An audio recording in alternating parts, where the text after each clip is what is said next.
Hey, hello, and welcome to a casual BloodBorne playthrough.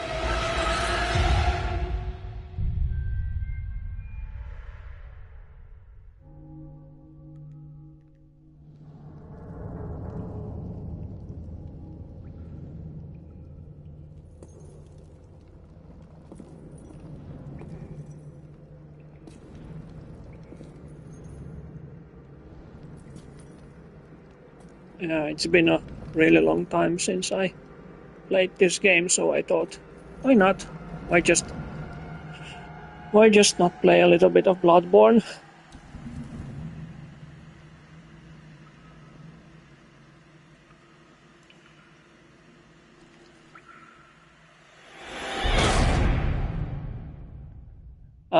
So if you want to see anything special for me to do on this run, so feel free to comment and tell what you want to see. Oh, yes. Pale blood. Well, you've come to the right place. Yharnam is the home of blood ministration. You need only unravel its mystery.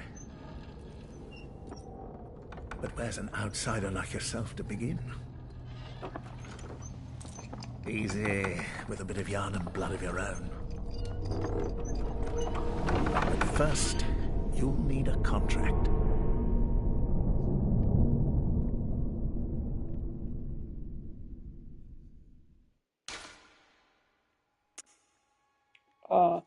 So let's create our character. Really doesn't matter what kind of character you create, because you can still do any kind of your own character you want.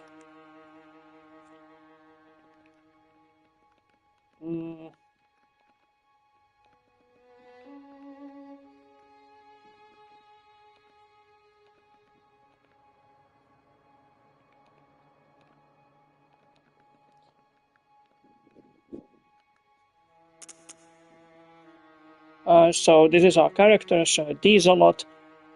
In terms of a origin, this is only to determine your starting stats.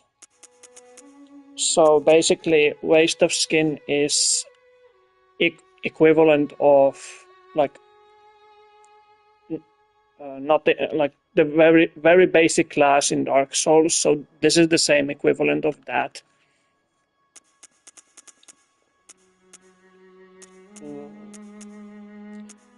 The one, if you want a like easier start, then I would recommend to get a either violent past or military veteran, because those two classes have a somewhat balanced stats on all skills on strength, skill, endurance, and vitality. But other than that, you can basically pick whatever you want. It doesn't matter.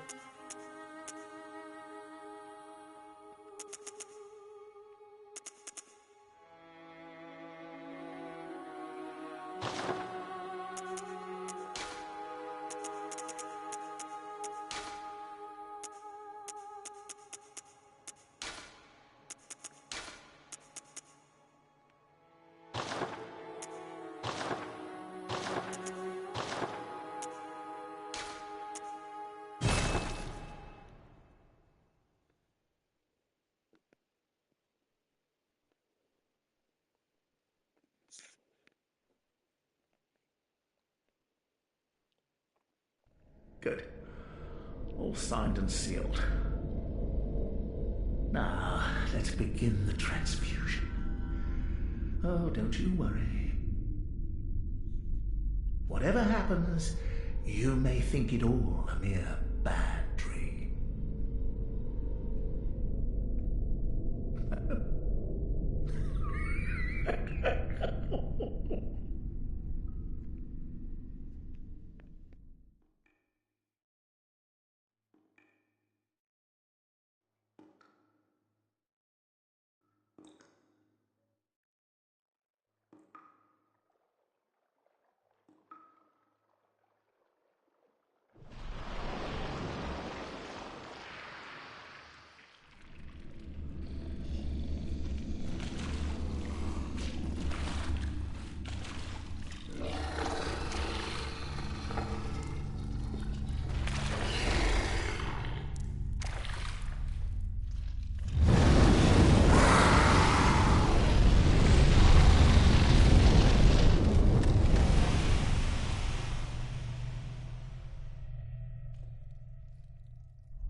You found yourself a hunter.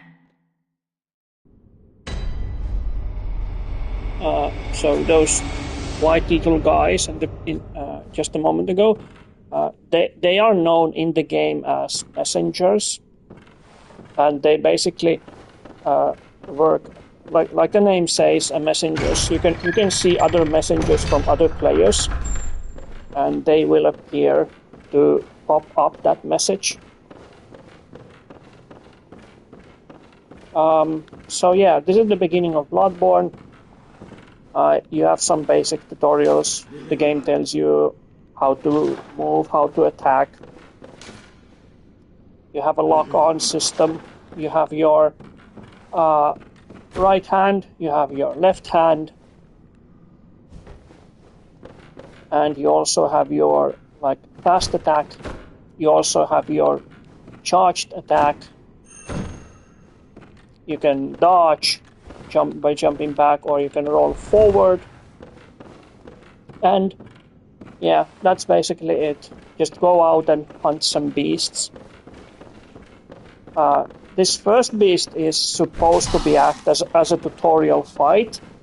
You don't have any weapons or anything. You're supposed to die to it, but there is a way to beat him. Like if you do a charged attack from behind, you can do something that game calls a visceral attack, and you can basically kill it that way.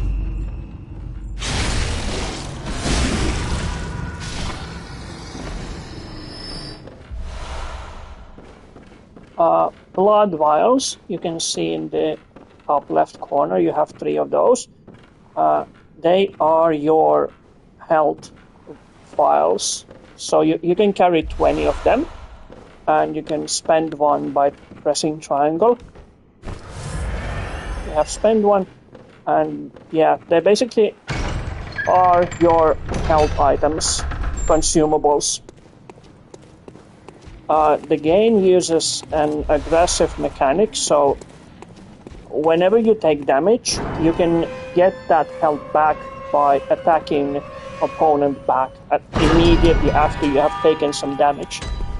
So you have a chance of regaining your health back a little. So there are a few enemies here, nothing special, just lock on and watch out. Pick up the item and pull the lever.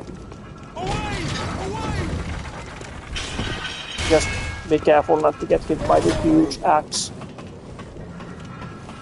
You can press circle on the ladders to go a little bit faster. And there's our first lantern. Lanterns act as a bonfires from previous Souls games. Same thing. You light a lantern, then you are transported to Hunter's Dream.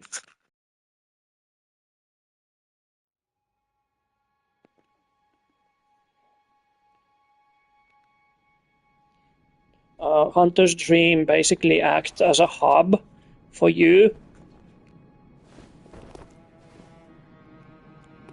Here you can go to different places, do chalice dungeons, upgrade your weapon, upgrade your stats, everything like that. This is your hub area. Currently we cannot level up because we do not have what game calls an insight. If you look at the top right corner, there's an eye icon underneath our blood echoes, and in order to level up, you need to have at least 1 insight so that the doll can come alive and level you up and stuff like that. So you want to pick your first weapon. The game calls them trick weapons because they transform, and you have 3 choices. You have a saw cleaver, hunter's axe, and threaded cane. The only difference being that these correspond to different stats. So threaded cane is a little bit of like a nimble weapon, a little bit faster. It doesn't deal much damage, but it is a fast kind of a weapon. Hunter's axe is something like of a strength weapon. it's a slow, heavy. It can transform into long axe, which is good for crowd control. And a saw cleaver is a basic weapon for all kinds of situation. It also has something that game doesn't tell you, but the weapon has a serrated edges, and it deals bonus damage to beast types of enemies because of that. And it's a very good starter weapon, especially for new players. So you can equip your weapon by pressing the options and putting on into your either slot of your right arm. So we have a saw cleaver. You can have another weapon equipped later, and this is your left arm. You can equip a ranged weapon here. We can get one immediately from here. You can choose one of the two firearms, like Hunter Pistol or Hunter Blunderbuss. Blunderbuss is a shotgun type of weapon, a little bit slower, and a Hunter Pistol is a one-shot pistol, very good for counter-attacking or riposting an enemy. So riposting in this game is equivalent of a parrying in Dark Souls. So when you parry with a shield, it's the same thing here, but only with a ranged weapon. So you need a specific timing, and when the enemy is doing an attack, you can shoot at it, and he will be riposted. When he is, you can do a counter attack. So we got our first starter weapons, and we can proceed. So these are your areas, so to speak, levels where you can be teleported. This is your store where you can buy with blood echoes. You can buy blood vials, bullets, Molotov cocktails, deals fire damage. Pebbles are just like rocks. You can throw them to distract enemy.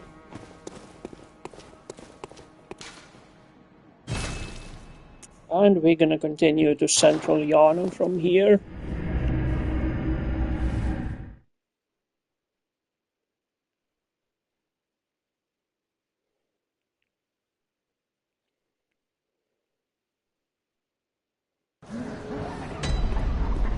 One difference that BloodBorne has compared to Dark Souls games is that you have an attire, which is basically your armor. You have different attires, and they do have similar damage reduction stats, but compared to Dark Souls, the attires aren't that effective. So aggressive playstyle is more favorable in BloodBorne than it is in Dark Souls, where in Dark Souls you have good defensive armor. In BloodBorne, it's more like it looks good on you. It does have some defensive stats, but it's almost second to none.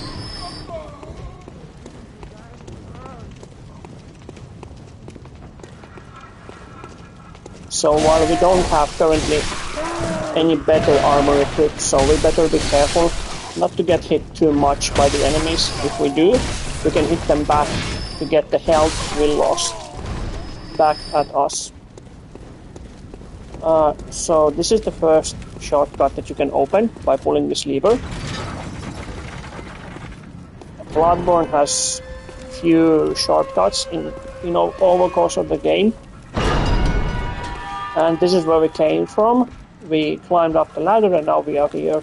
So many stages in BloodBorne loop around, just as they do in Dark Souls.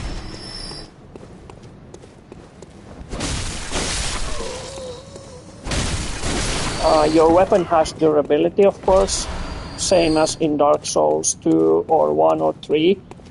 Your weapon gets damaged, you can repair it with blood echoes, and you can upgrade it with blood echoes and stones, just like in Dark Souls.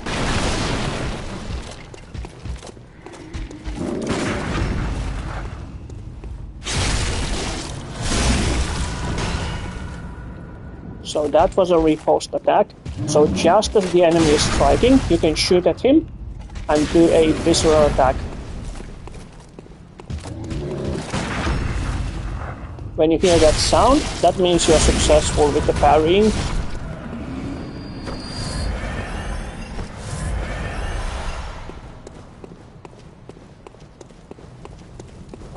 You can hold circle while going forward to run. You spend stamina when you run, but you regain it back quickly, so no need to worry. Just take out these enemies one by one. Nothing special, nothing too difficult. There's a few items here. These red lanterns are indication that there are folks inside. You can talk to them. Are you that outsider? Well, sorry, but I don't want anything to do with you. Trot along, will ya? Yeah, so mostly people in Yharnam hate hunters because it's a night of the hunt, and we are the hunter and we hunt the beasts.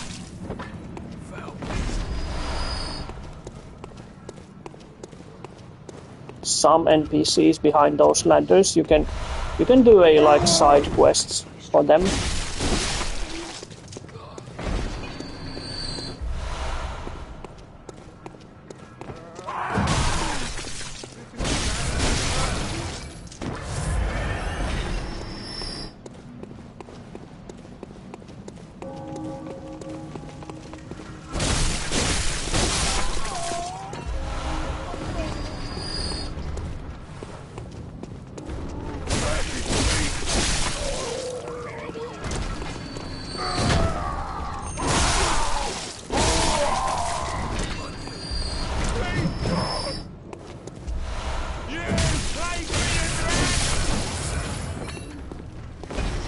So every weapon has another form of weapon. So currently this is the seeded form of a weapon. So when you press L1, it transforms into a longer one. And this is tied to a different stats of a weapon. So if you press to C, for example, currently we have skill 13 and strength 14, and this weapon requires of attributes of strength 8 and strength 7, and it gives attribute bonuses of strength being D and skill being E. So this weapon scales better with the skill stat itself. So if we rise skill stat, this weapon benefits more from that. And unlike Dark Souls, the BloodBorne doesn't have that many stats to rise, where BloodBorne has more stats to rise. For example, BloodBorne 3 has a endurance, vitality, vigor, fate, magic, strength, dexterity. So BloodBorne doesn't have that many stats, so leveling them up is much more linear.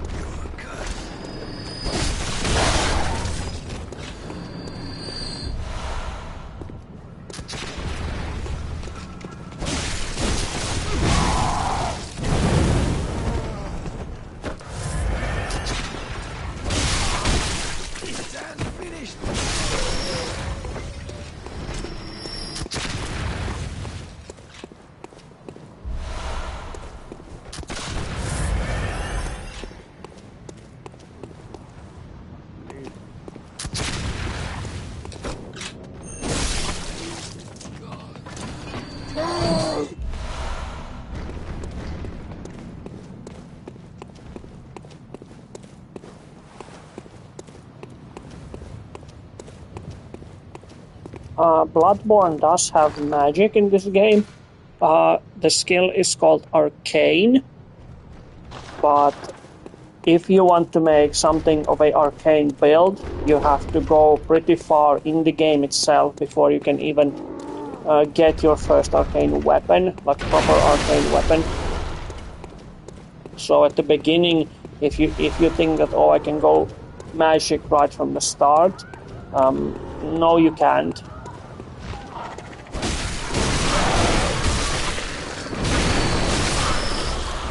In that sense, Dark Souls does this a little bit better because you can choose a class that is specialized in magic, but in Bloodborne, unfortunately, you can't.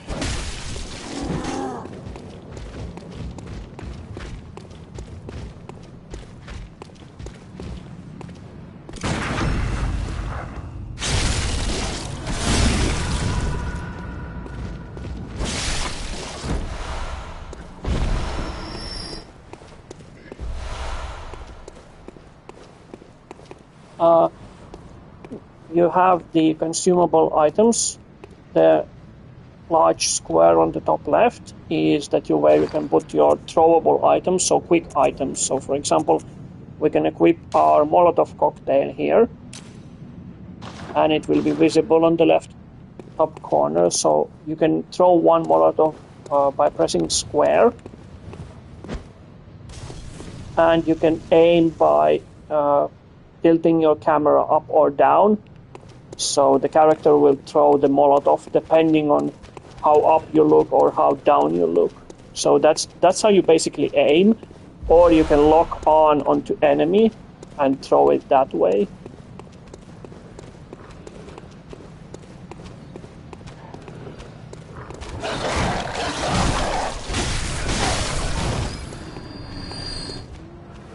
Like so.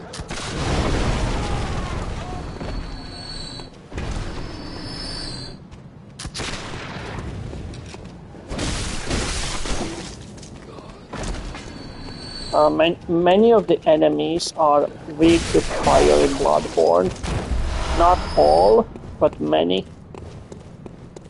So using a fire attacks, for example, beast type of enemies, is a good choice if you want to deal a little bit more damage.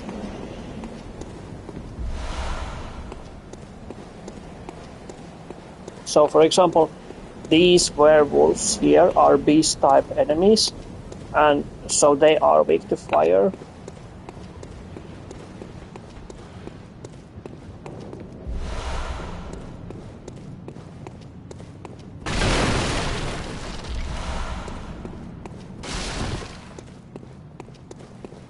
So this is kind of a hidden passage.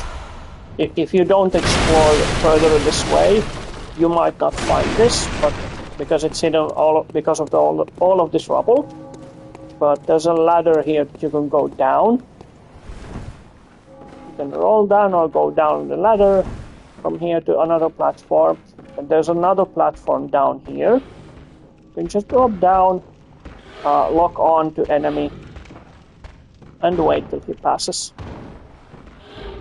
Oh, he dropped down. He decided to drop down. Well, that works for us.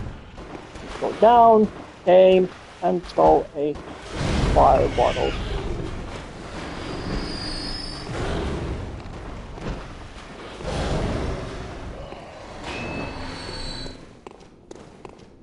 There's another enemy on that other side. There should be one more right in front of us. Yeah, these are a little bit more aggressive enemies, so they can deal more damage to you, especially because we do not have any kind of armor currently. Let's drop this one down. Bye bye. Enemies can climb up ladders, so don't underestimate that. If you think they've fallen down and they have not died, if there is a ladder near, they can climb up.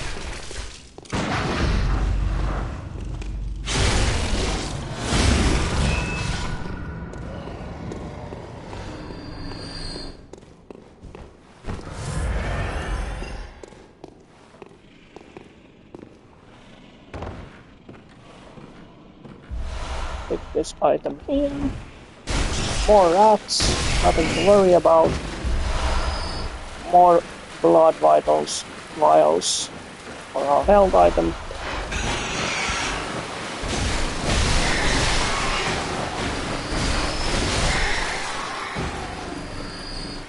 Okay, just some rats, gain some blood echoes.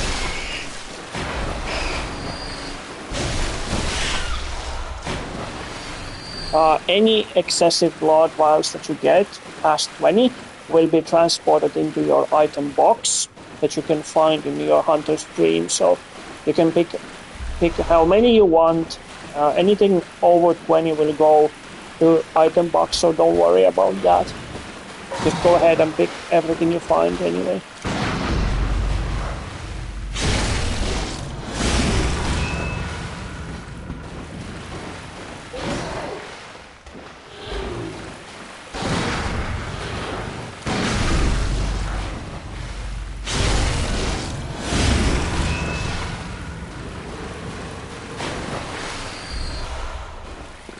All of this will go to our item box. This is our first free set of armor. So we can equip that from options, going to attire and putting it on. So as you can see, our damage reduction stats will go up by roughly 20. The basic damage reduction, the physical defense, blood defense, arcane, stuff like that against fire will go up by 20 or 30 or so. And this is your, well, generally best armor in the game for most of the time. You can equip other pieces of armor if you want. There are some that are more beneficial against poison or frenzy, but for general gameplay, armor like this is the best.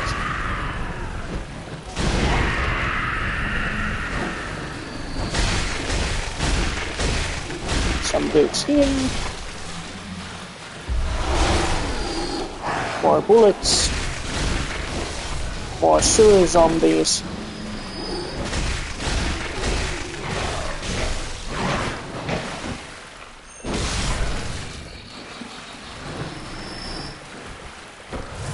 And we will be continuing on.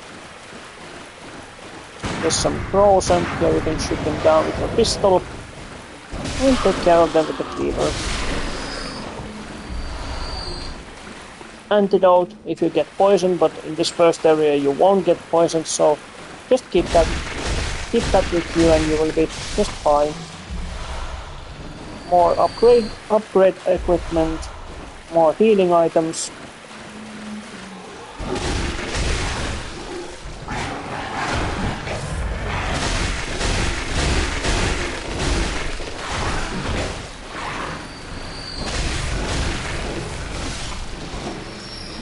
Just normally just take care of all the enemies, crows.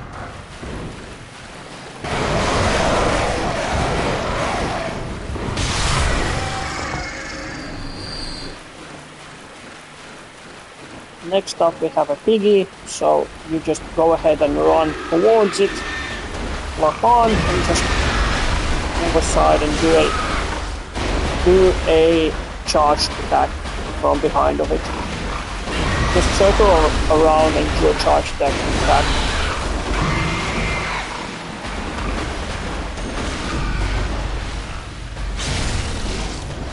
Excuse me, Mr. Piggy.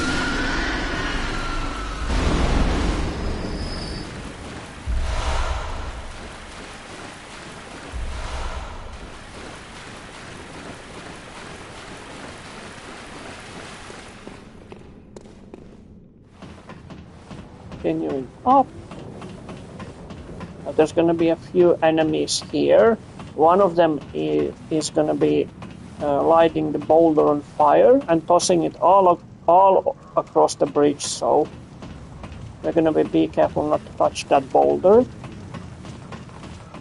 There are some enemies on the bridge over there, so they're going to be taken care of with that specific boulder. Bye-bye, enemies.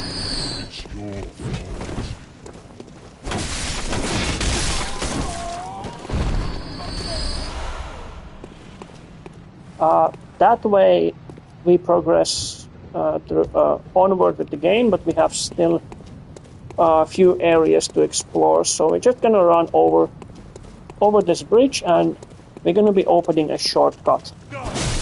just in a moment here. More healing items. This is the first. This is one of the shortcuts that you can open. This shortcut opens only from this side. If you are on top of this place, this won't be open. You can get here by climbing up from the ladder.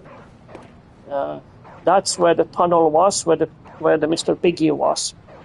So you can just go down the ladders and climb up here if you want to get on this side. So we're just gonna go ahead and activate the shortcut.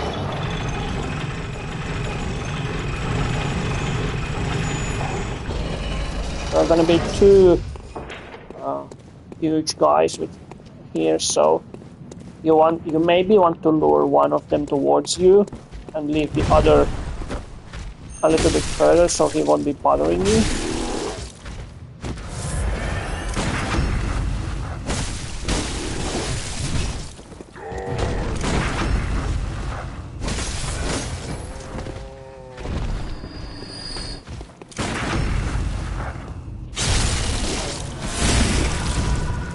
So every time we hear that small ding sound when we fire our gun, that means it's a successful riposte bait, and you can go ahead, go close to the enemy and do a riposte attack.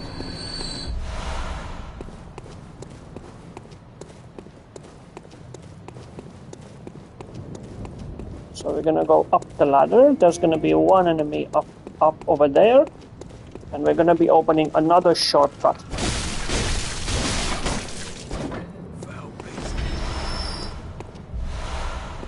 More healing items, and same as Dark Souls, whenever you go to the hub, or in this case into the Hunter's Dream and go back, all of the enemies have been respawned back to their original positions.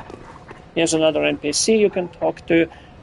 This NPC can give you a side quest, so if you talk to him now, he can give you a weapon later. And not one from around here either. I'm Gilbert, a fellow outsider. You must have had a fine time of it. Yarnum has a special way of treating guests. Well, I don't think I could stand if I wanted to, but I'm willing to help if there's anything that can be done. This town is cursed. Whatever your reasons might be, you should plan a swift exit. Whatever can be gained from this place, it will do more harm than good. So yeah, Yarnum is plagued by a curse, which occurred from the blood that we are taking currently. These blood vials that we are drinking or taking, they are one of the reason of the curse.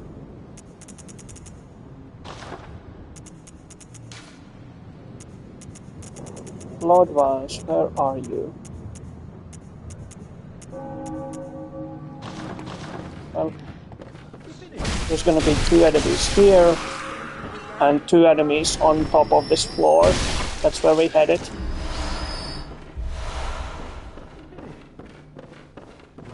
You can approach this place either from up top or down from here, doesn't matter.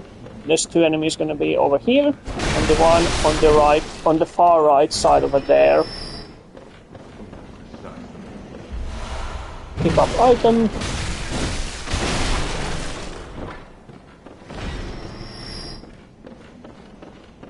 There's going to be one enemy over here.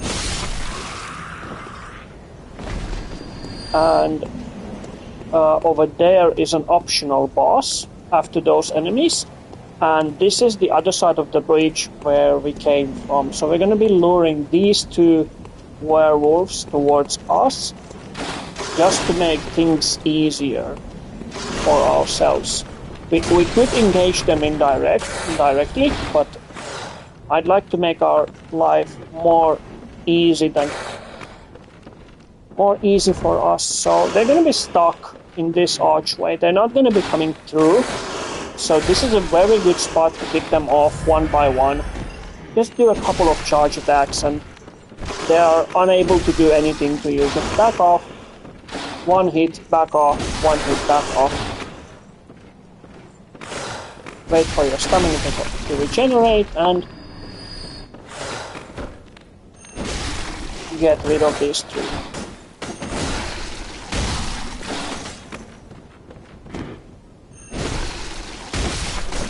And there we go. Super easy. Nothing special about these. You can engage them directly, but this is the more safer method if you want to do this way. There's actually one more shortcut that I forgot to open. This one. This door won't open from this side, so we have to run around the building to open it. So to open that shortcut, you run down here, turn right from the stairs and go up and turn again right. Yeah, so there are many shortcuts like this, especially in this first area. And we are back in the same building that we were off. We're gonna be taking care of these few enemies over here.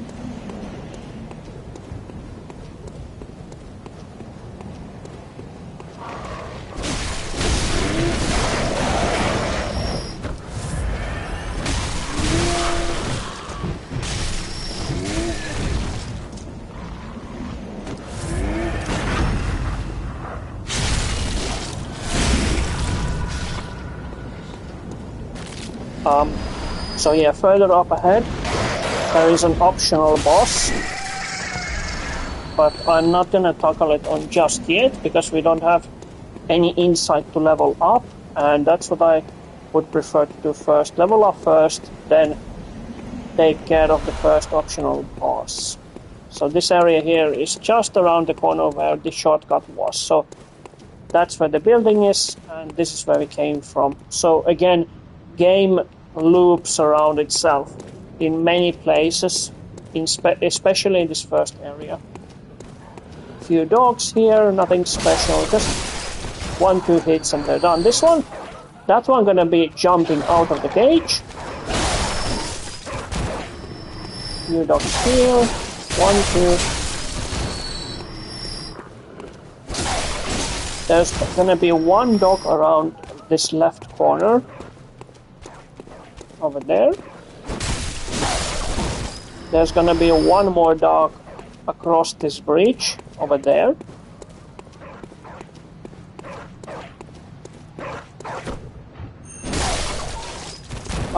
This NPC over here. You're a hunter, aren't you? Then, well, do you know of any safe places? This NPC over here can be your first side quest, so to speak. So when you speak to the lady, I've heard I have. Shutting up indoors isn't always enough. Well, if you hunters got off your asses, you wouldn't be in this mess. You're obligated to help me, you hear? So what'll it be? Are you going to tell me you're not? so currently we don't know anything what she wants. What she wants is a safe place for her to be.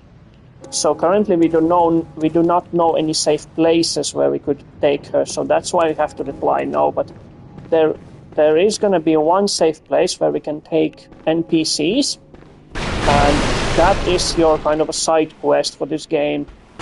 That you can take NPCs to that safe place.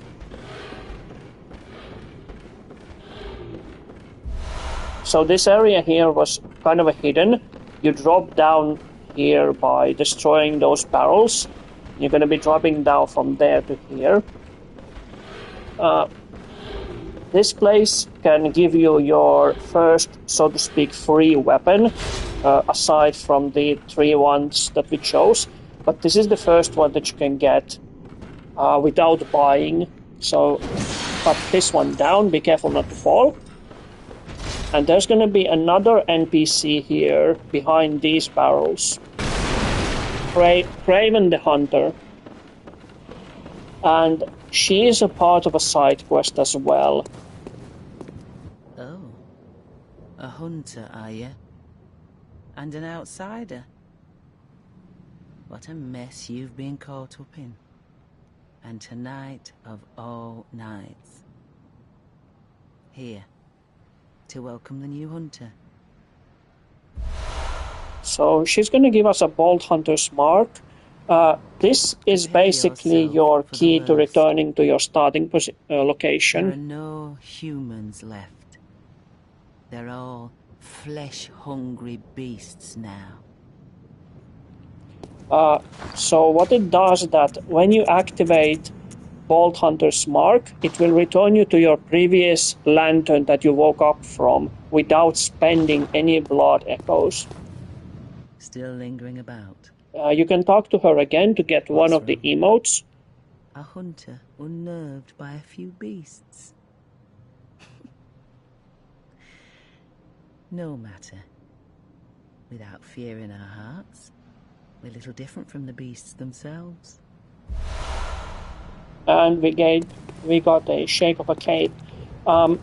She has what I would consider one of the best weapons in the game, the twin blades. And if you don't want to get them by regular means, meaning that if you don't want to complete her side quest, you can kill her now, but it's really, really tough, especially if you're going to be fighting her one-on-one. So if you want, you can try, but other method, if you want to use a cheese a little bit, what you could do is you could attack her a few times, lead her here, and she would fall into that gap over there, into that small pit, dropping her health just enough for you to throw a few fire bottles at her. But yeah, those twin blades are super powerful weapon, especially in the beginning. They scale with the skill set and the arcane, a little bit with arcane and mostly with skill. So they are kind of a dexterity equivalent weapon. Drop down, get hit, and hopefully get rid of the beast.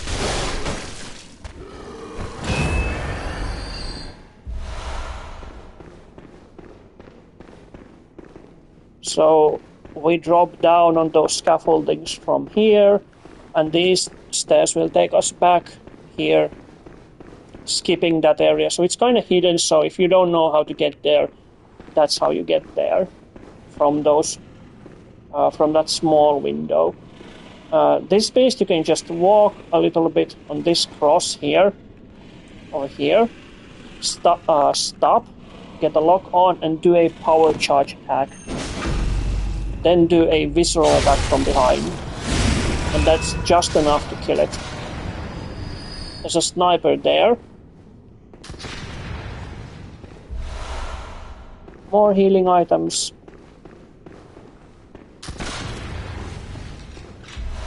More echo items. Just get rid of this one. There's gonna be another beast on the left side, but he won't be bothering us. He won't see you, so you can just walk across here.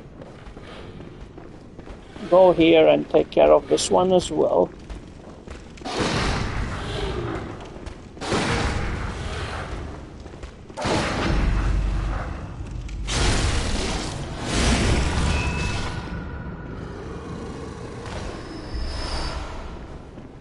Next, before going that way, if you want to explore another area, there's a sewer down here with a few rats. This is where our weapon that we dropped from there is. This is where it falls down. That's the weapon we dropped.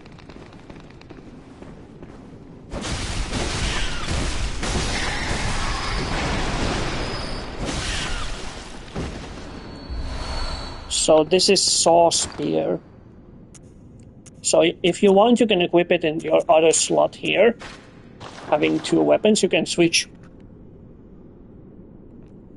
You can switch weapons by pressing right on the D-pad. It will switch between two of your weapons on the right hand, and pressing left on the left D-pad. It will switch between your ranged weapons. more throwing items, more rats over there.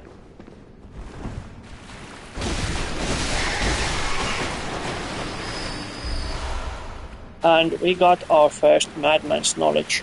So, a Madman's Knowledge is tied to the lore of BloodBorne.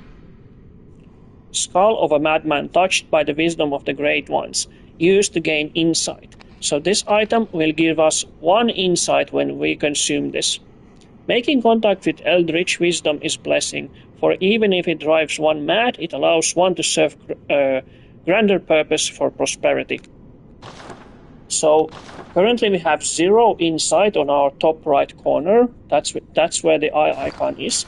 By spending 1 Madman's Knowledge, we get 1 insight. What this allows us is making first of all, the doll will now be awake in the hunter's dream. So this will allow us to level up our character. And the second thing is that the more insight you have, the more things you start to see around you in this world. So insight is tied to the lore that the more insight you have, the more knowledge you possess in this world, that you see things that you couldn't not see before. So there are 2 snipers here, 1, 2, and the 1 spear.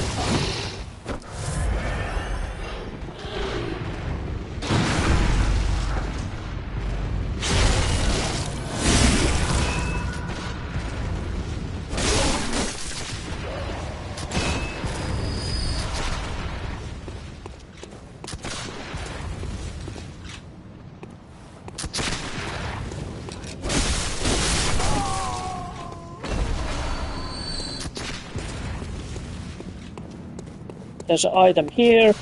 Let's go ahead and we're picking it up, taking care of this dude.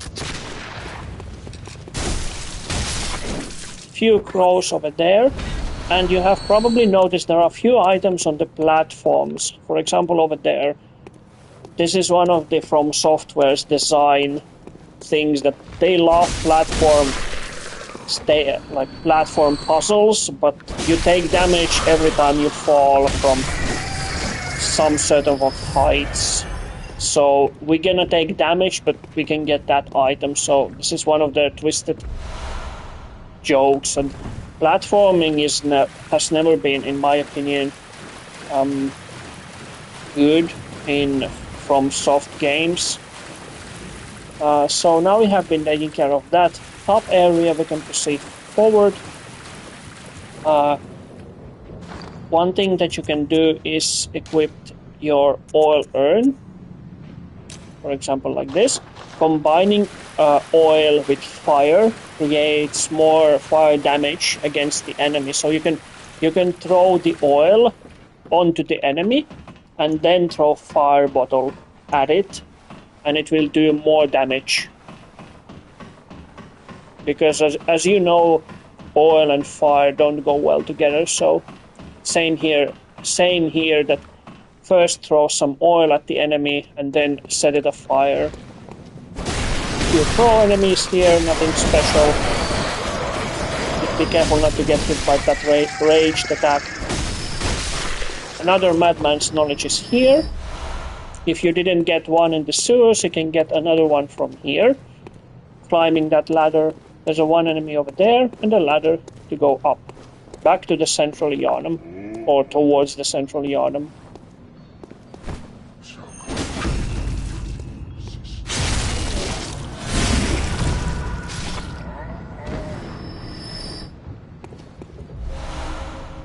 More healing items.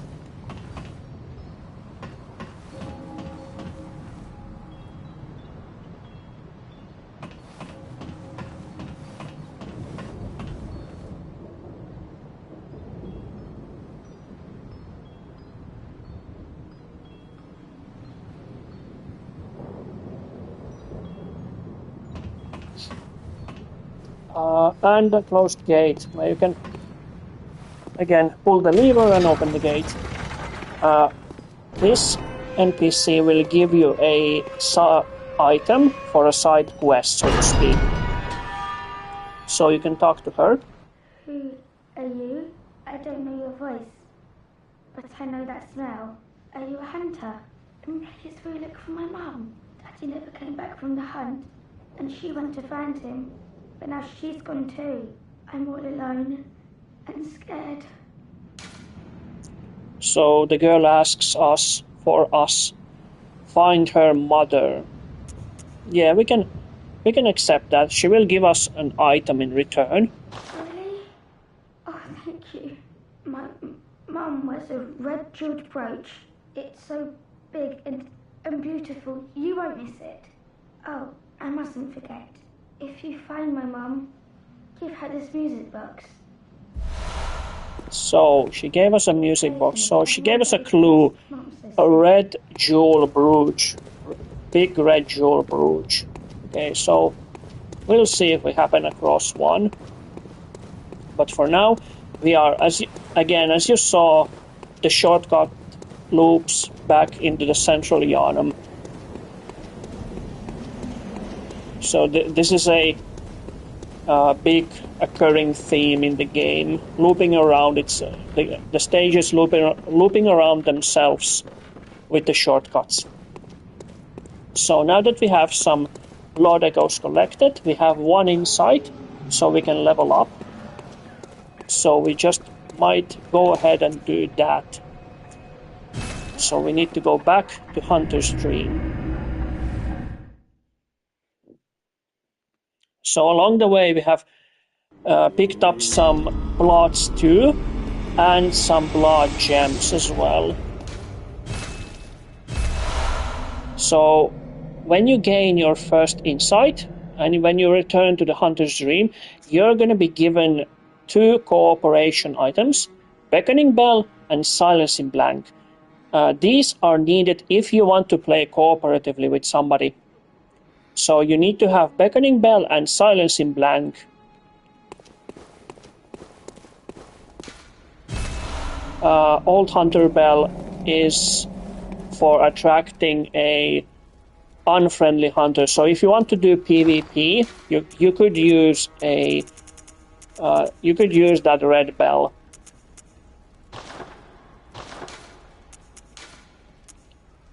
We can equip our Beckoning Bell here, Silencing Blank here. What the game doesn't tell you is that even if you have Beckoning Bell and Silencing Blank, that is not enough to trigger the co-op. So in Dark Souls, you would get a white soapstone. You would put your name down, possibly do a password, and then other player would see it automatically. But in BloodBorne, it's a little bit more convoluted, and the game doesn't really tell you about this. So first thing about cooperation is that you first need to have at least one insight, as we have. Second, you need to have Silencing Blank and Beckoning Bell, which you get after you have gained one insight.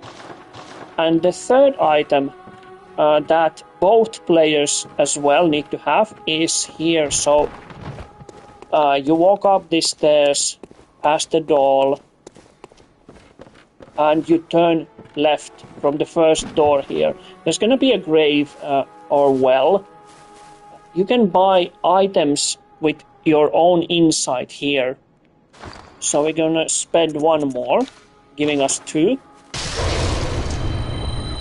And what the game doesn't tell you about cooperation is that you need to have small resonant bell as well in order to fully do cooperation.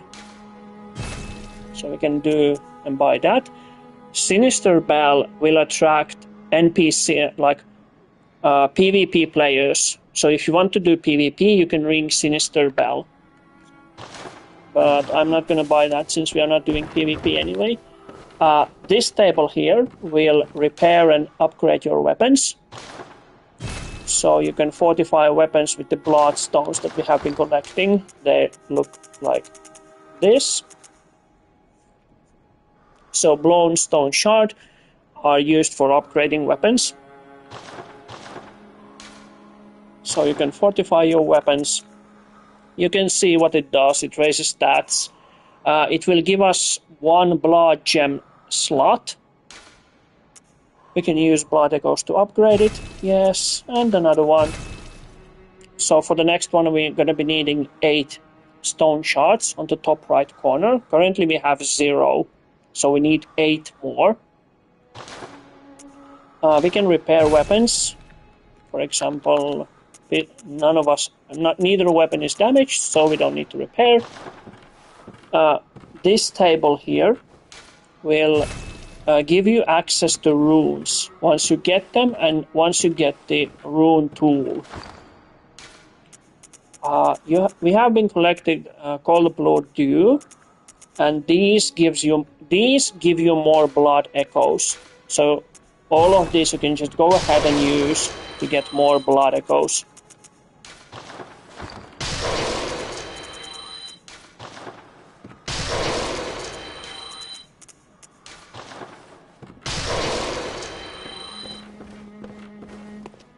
And now we can as well level up. We have upgraded our weapon.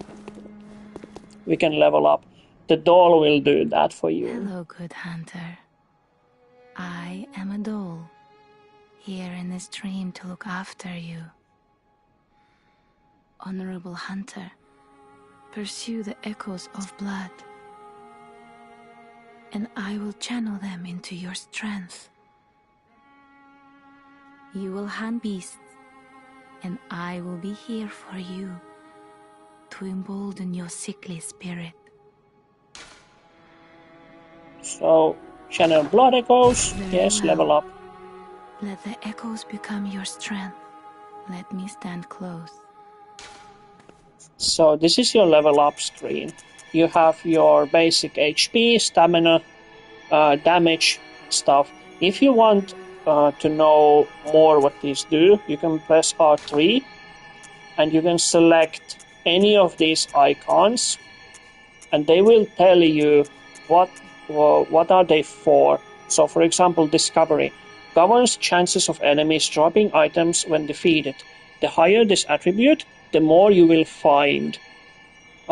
Personally, discovery skill is not good in any soul games. It's more of a luck based stat.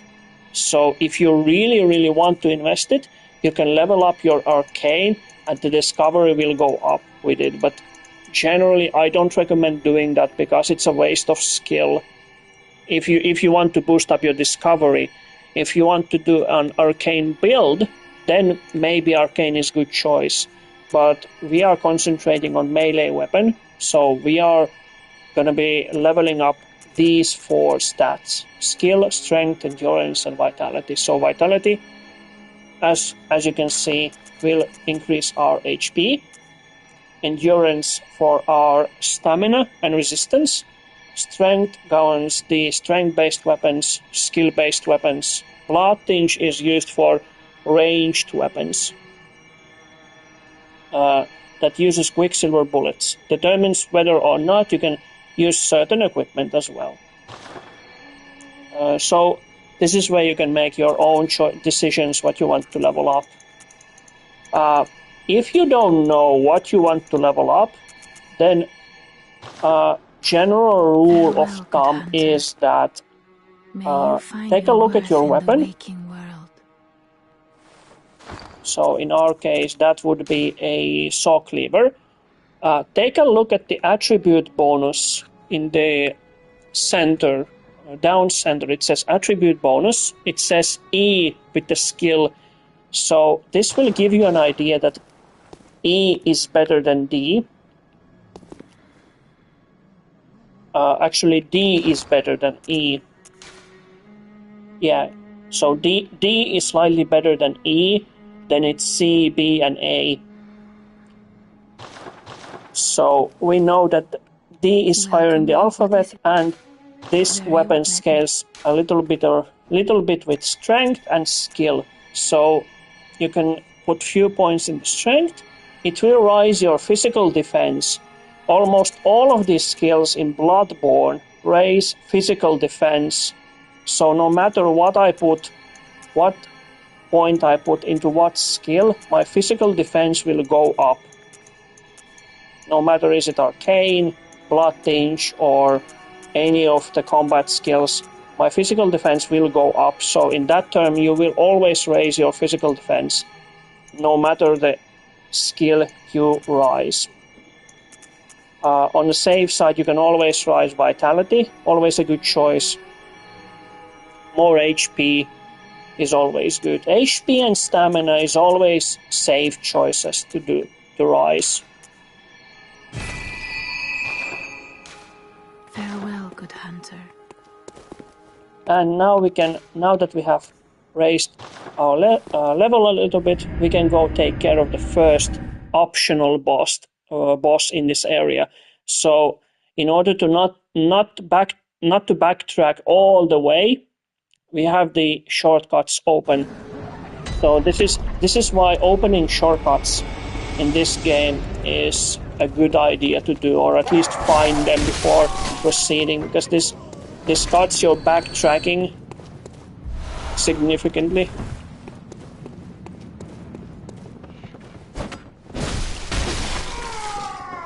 Take care of the enemies along the way.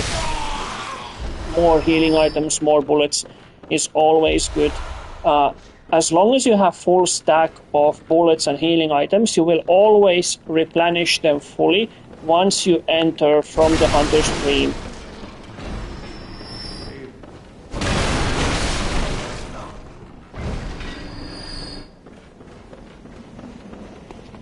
And once you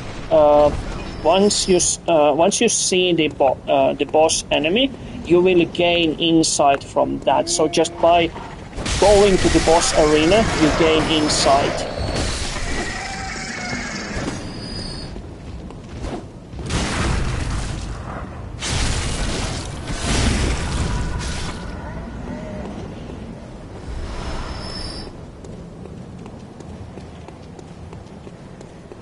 So currently we have 1 insight. As soon as that boss comes in, we get more insight.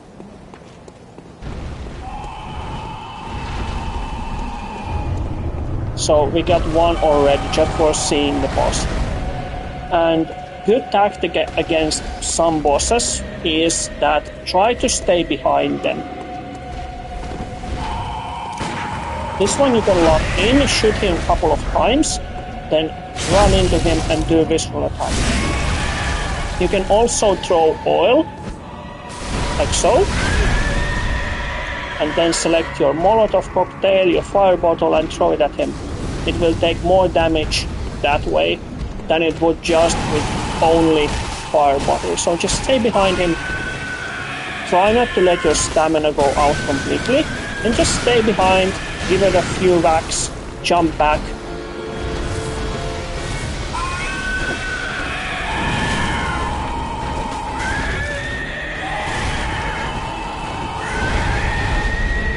If you are running low on health, just back up, he stop for a second, and then go back again. And just from behind again, go whack it a few times. Run behind.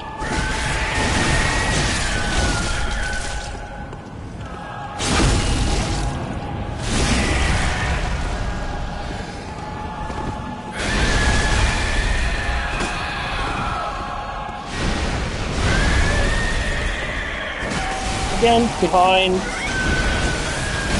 Mostly safe place to be.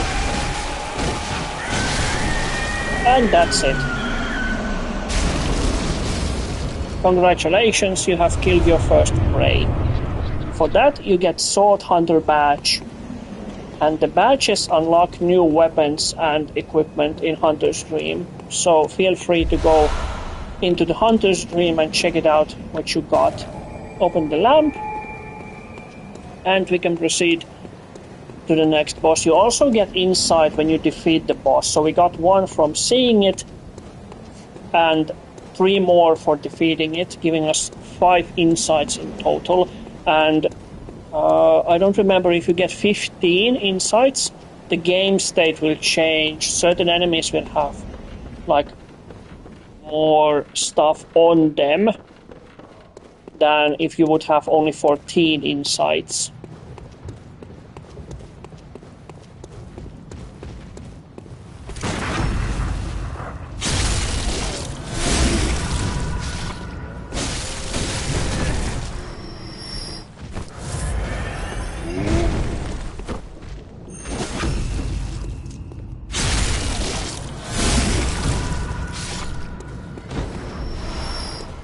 More healing items, and now we're gonna proceed to that bridge where that boulder was over there.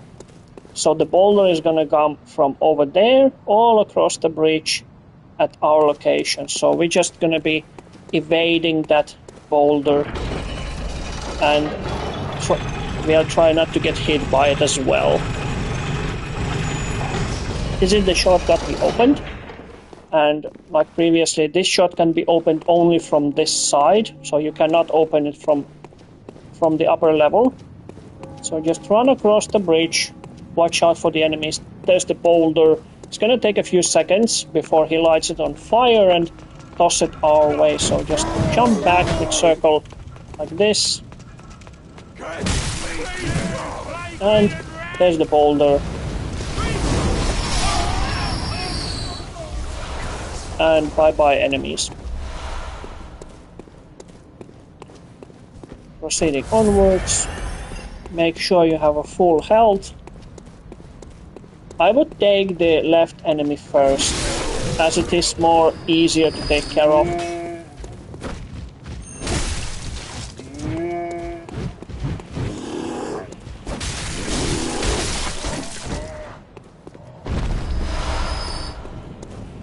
As you can see, in this first area, the game throws at you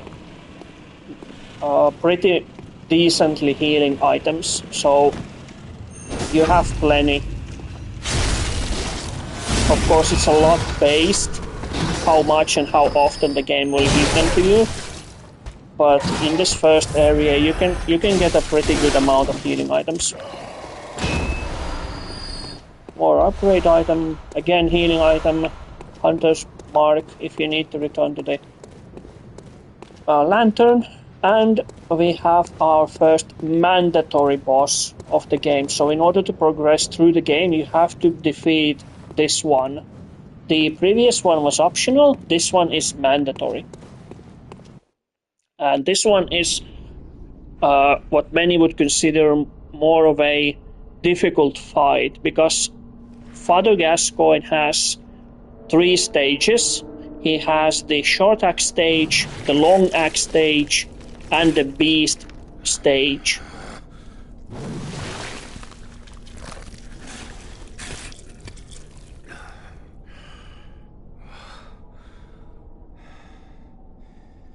Beasts all over the shop.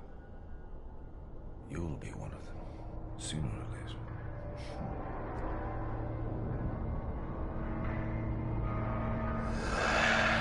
So Father Gascoigne is super aggressive as a boss. Even in his first stage, you can use these gravestones to mitigate the damage and to make sure that he doesn't hit you.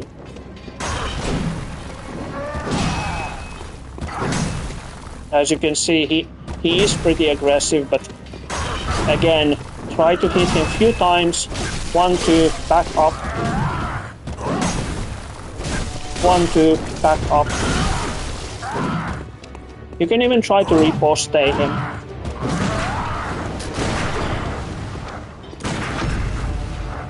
Like so. He will switch into his long axe mode once he speaks. What's that smell? He will have his axe switched into long range mode, so be very careful.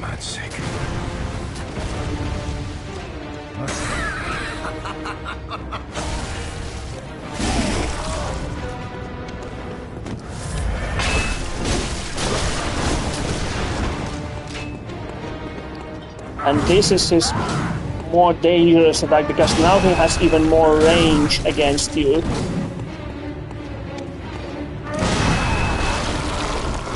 Now he turns into beast. We can try and throw a oil bottle at him.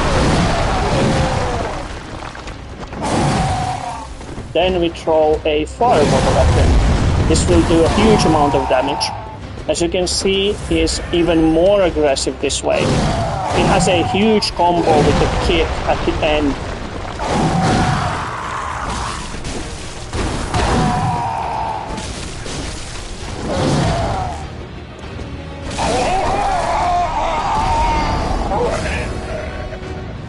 And congratulations, with a little bit of evading and taking it slowly, you can defeat him easily. Now, here's the funny part. Remember that music box that we got? Well, inside the lid is a small scrap of paper, perhaps an old message. 2 names can be made out, however faintly, Viola and Gascoigne. And we just defeated a boss called Father Gascoigne. So, this man was the girl's father we just defeated, and if we played that music box, we could have done something with the Gascoigne. What that is, I'm not gonna tell, but there's your hint. Now, I wonder where that brooch is, that red jewel brooch is. Oh look, there's an item. And what's this? The item we've been looking for. I wonder what it is. A woman's bright red brooch, engraved with the name Viola. So, she's dead. Well, now you have a choice. Now you can either take the brooch to the girl, or you can use that brooch to gain an item.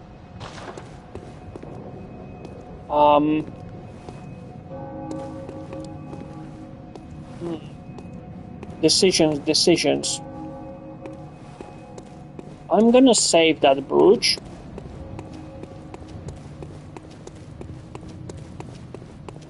So proceed further. You got the key from the boss, from the Father Gascoigne. You can open the gate with that key. Just continue onward through the sewers and up the ladder. There's gonna be a chest a little bit further up ahead. So go ahead and open that chest.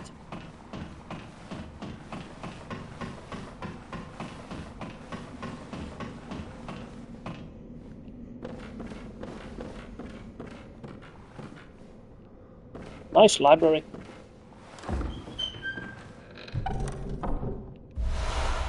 Blood Gem Workshop Tool. So this item allows us to put blood gems into our weapons.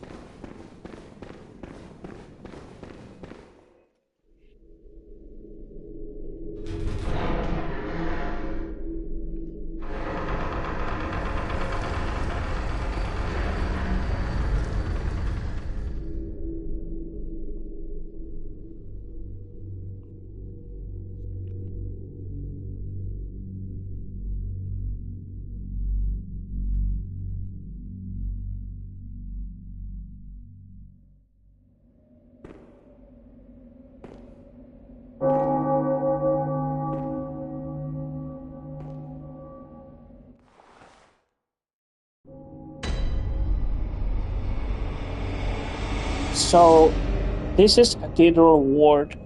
This is another one of the hubs of the game. So what it means is that there are a few branching paths from this location. There's one path that goes to the left, one path that goes to the left and immediately right, one path that goes to straight and right. There's one door that will be open later. There are a few paths that goes from here. Not many, but few. Oh, you must be a hunter. Very sorry. The incense must have masked your scent. Good, good. I've been waiting for one of your ilk. These hunts have everyone all locked up inside, waiting for it to end. It always does, always has, you know, since forever.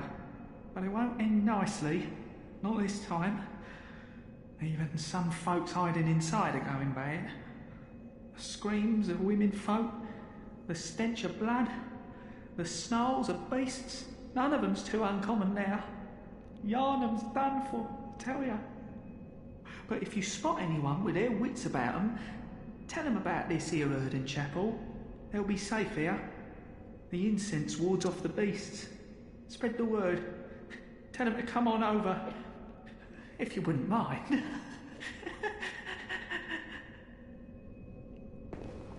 So, he told us that we should tell people about this place. It's kind of like of a safe place. So, remember that old woman that we met that asked, do we know any safe places? So now we do.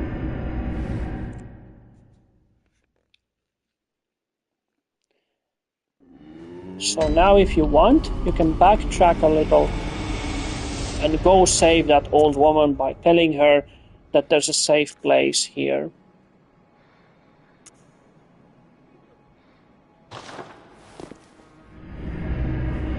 We can also return the red brooch to that girl who asked about it, said she was looking for her mom, and that she wore a red bright brooch. So we're gonna take this brooch back to that girl.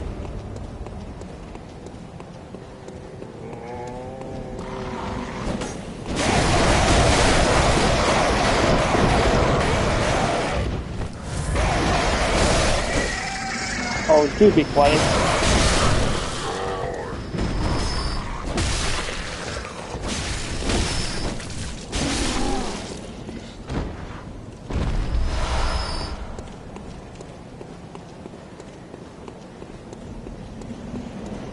So... Oh, hello there. Yes, I know, be quiet. Now that you have leveled up a little, and you gain insight, you can take on this beast more... a little better than you could before. They are still tough at this point, but they are not as tough as they were without your armor.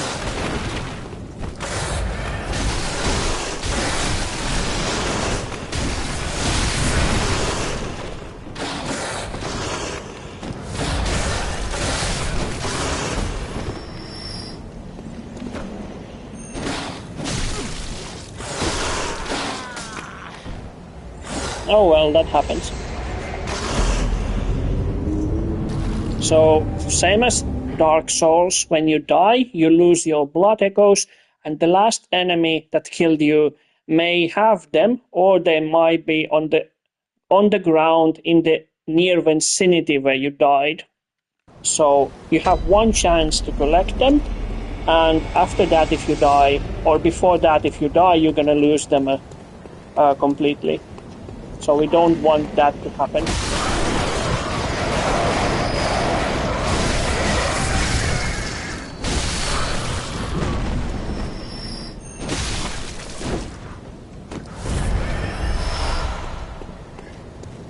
So there's a bright puddle here. This one. This is your blood echoes. So good thing the beast doesn't have them. We can just collect these. And now we have them back.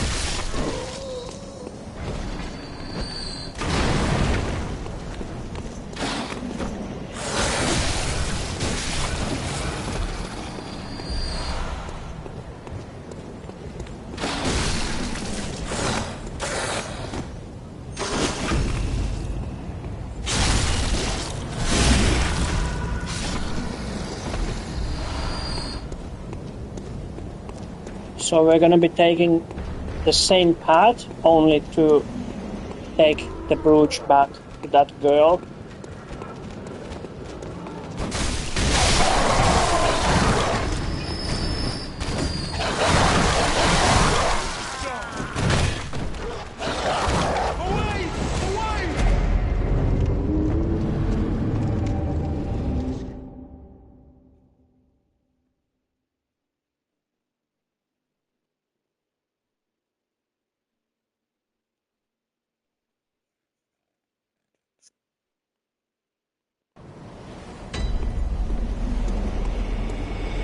Let's try this again.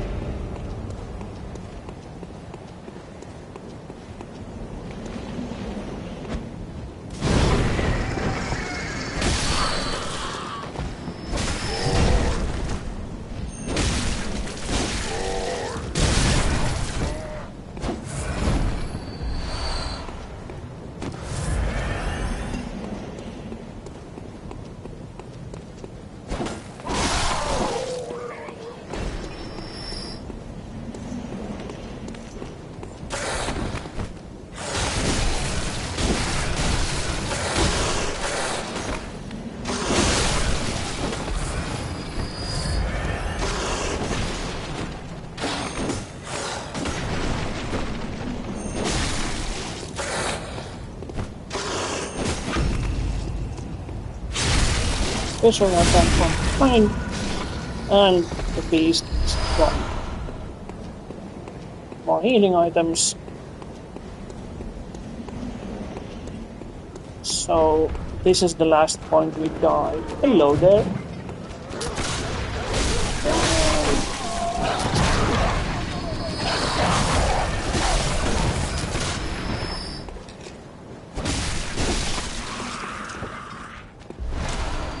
So that dog over there, his eyes are glowing, meaning he has our blood echoes.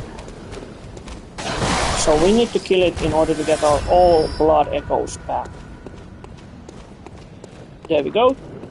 And now onward for the girl.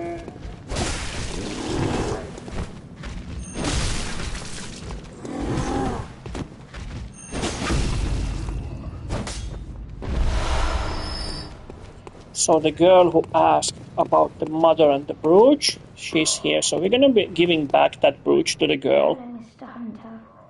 Still can't find my mum. As much as this is sad, we're gonna be giving her the jewelry back. Mr. Hunter, was it really her? Mummy? Mummy? Leave me alone.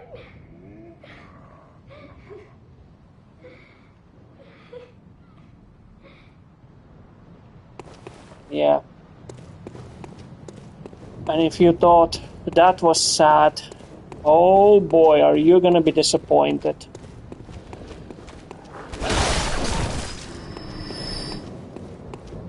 Yeah. So there are no happy things in this city.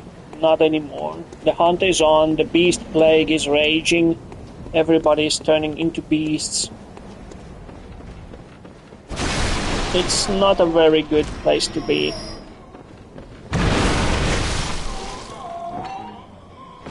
Hey Ambrosia, welcome, welcome. Did Paul finish his stream?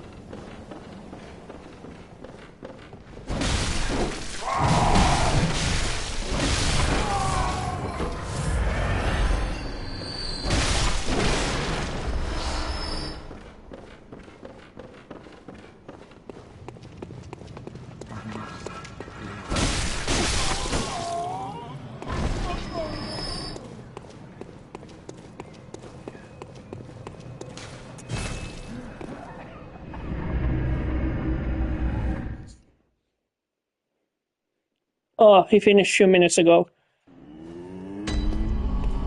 Well, good, good. Maybe he will pop. Maybe he will drop here. Maybe he will say hi. I don't know. We just defeated the beast and the Father Gascoigne, and we have reached the Auden Chapel. Repairing the weapon, and that tool that we got before the Auden Chapel, the Blood Gem tool. Hey Paul, you're here. I just said that maybe you will drop by. How are things? We just defeated the first optional boss. Yeah, he just showed up just as I mentioned his name. So we just defeated Father Gascoigne and the optional beast. And I just took the brooch back to the girl, and yeah, the first cleric beast.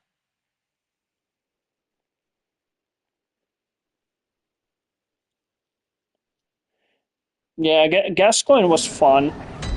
He's like, if you watch later the video, I'll explain that he is aggressive, but if you take him slow and steady, you can actually beat him pretty simply.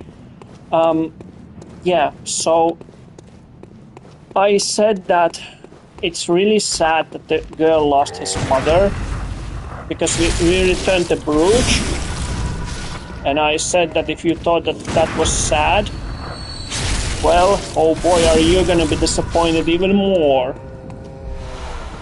So here's one thing that the game doesn't tell you. Like, there are side quests like this, the small ones, just like in the Dark Souls. but there are like hidden stories here as well. So we know that the girl was looking for his mother. She gave us a hint. She gave us a music box, and it was entitled with Viola and Gascoigne. So from that we know that the Gascoigne was her father, and the Viola was her mother. We found the brooch, and it was engraved with the name of Viola. So we know that the brooch did indeed belong to her mother. Well, the girl is obviously sad. Who child wouldn't be? But there's another continuation to this story.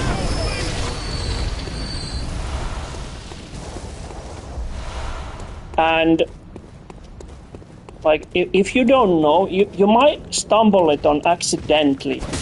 If you don't know how to get it. So I hope I can trigger it. But for that, we need to backtrack just a little bit. So this was the mandatory breach before Father Gascoigne. This is where we met the Mr. Piggy. So not what we have visited the Hunter's Dream after we gave the brooch to that girl. Now we are gonna visit the Mr. Piggy again. Hello, Mr. Piggy. Yes, stop screaming. You are a big boy, aren't you? I'm sorry, Mr. Piggy. This had to be done. Interesting, he dropped an item. What could it be? It's a blood vial and a red messenger ribbon. Interesting. I wonder what that item is. Red ribbon that messengers are oddly fond of. The thick pointed thread was drawn from the organs of some unfortunate victim. The strange choice indeed, but perhaps for messengers wearing this accessory constitutes from a mooring. Interesting. A red from organs of some unfortunate victim. Interesting. As if the girl was going to search for her mother and she got eaten by the pig. Yeah, that's some gruesome ending. And this is basically the conclusion of this story. So the girl lost her mother, her father turned into a crazy lunatic beast, we killed him. We found the mother on a rooftop near her father. We took the brooch to the girl, informed that the father is dead and that the mother has died as well. And now the girl went and searched for her parents to confirm this, and she got eaten by a monstrous pig. Yeah.